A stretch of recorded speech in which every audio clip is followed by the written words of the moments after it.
यश सोनार जी, मुंबई से। राधे राधे महाराज जी। महाराज जी, आपने कृपा करके बताया था कि आसक्ति को नाम जप के द्वारा मोड़ा जा सकता है। मैं इस मार्ग पर चलने की कोशिश कर रहा हूँ, लेकिन अंदर से आसक्ति बहुत जलन देती है और मन बहुत व्याकुल हो जाता है। उसके साथ मन में ये प्रश्न उठता है कि जब सब में भगवान ही विराजमान है, तो फिर जगत के प्राणियों में आसक्ति बंधन का कारण कैसे हो सकती है? नहीं, पहले सिद्धांत को समझो। अगर गीली लकड़ी निकाल करके और तुरंत उसमें आग लगाना चाहोगे तो नहीं लगेगी। गीली लकड़ी को सुखाना पड़ेगा, फिर उसमें आग लगेगी। तो विषयी मन को, मोही मन को प्रेम में डुबाना चाहो तो नहीं डूबेगा। वैराग्य की आग में उसे जलाना पड़ेगा।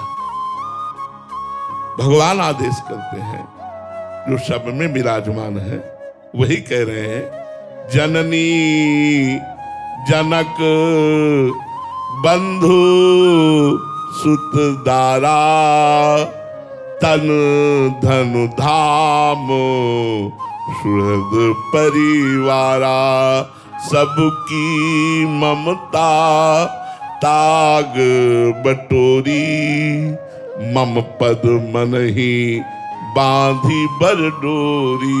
माता से, पिता से, भाई से, पत्नी से, शरीर से, पुत्र से, धन से, मकान से, सब जगह से आसक्ति हटाओ। मेरी भावना करते हुए सबकी सेवा करो, लेकिन प्रियता, ममता केवल मेरे चरणों में रखो। तो देखो, फिर भगवान का कृपा प्रसाद देखो, तो सब में भगवान है। ये केवल बातें कर रहे हैं अपने लोग, ये अनुभव तो नहीं हुआ। अनुभव हो जाए तो फिर जलन कैसी? फिर तो प्रतिपल आनंद रहेगा। आप ही कह रहे जलन हो रही, जलन हो रही, इसका मतलब आसक्ति है।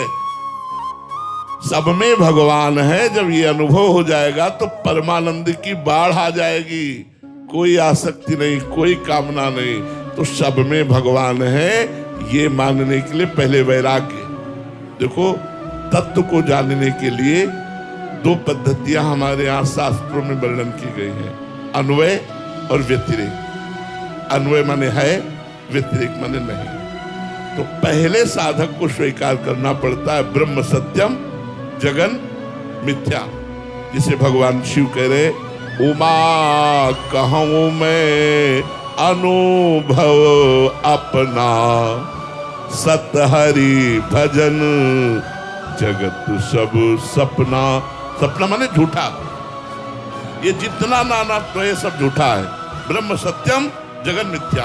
पहले उपासक को यहां से चलना होगा, और जब वो ऊंचाई पर पहुंचता है तो सर्वम खलमिदम ब्रह्म ने नानास्ति किंचन।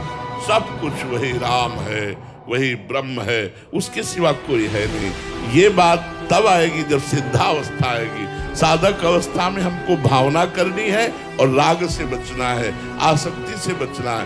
भावना तो सब में भगवान की करनी है, पर हमें आसक्त कहीं नहीं होना। ममता हमारे प्रभु के चरणों में केवल होनी चाहिए।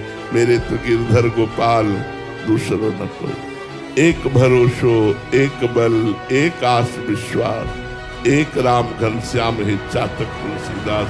तभी हमारी भक्ति पूर्ण होगी, नहीं तो हम विषयों में फंसे रहेंगे और बातें भक्ति की करेंगे, वैराग्य की करेंगे।